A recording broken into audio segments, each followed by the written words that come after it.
রাঙ্গুনিয়ায় chairman পদপ্রার্থী আলহাজ জসিমউদ্দিন তালুকদার এর সমর্থনে উঠান বৈঠক অনুষ্ঠিত। চট্টগ্রামের রাঙ্গুনিয়ায় লালানগর ইউনিয়ন পরিষদ উপনির্বাচনের চেয়ারম্যান পদপ্রার্থী আলহাজ জসিমউদ্দিন তালুকদার এর সমর্থনে এলাকাবাসীর সাথে উঠান বৈঠক অনুষ্ঠিত হয়েছে। শনিবার রাতে উঠান বৈঠকে সভাপতিত্ব করেন স্থানীয় ইউপি সদস্য নজরুল ইসলাম। প্রধান অতিথি ছিলেন বিশিষ্ট সমাজসেবক ও শিক্ষানুরাগী দানবীর আলহাজ আজিজুল ইসলাম তালুকদার। সম্মানিত অতিথি ছিলেন চেয়ারম্যান পদপ্রার্থী বিশিষ্ট সমাজসেবক ও শিক্ষানুরাগী আলহাজ জসিমউদ্দিন তালুকদার।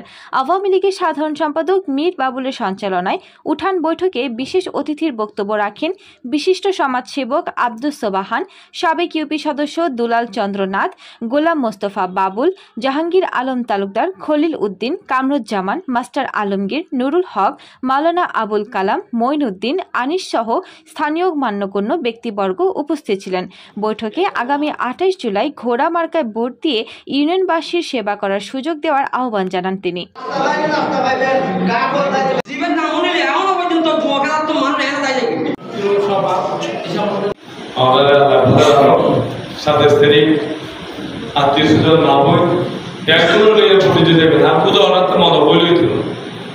যদি ভোট কেন্দ্র ভোট দেওয়া ইভিএম ভোট এটা যতজন মানুষ উপস্থিত হইব তত ভোট কাউন্ট হইব।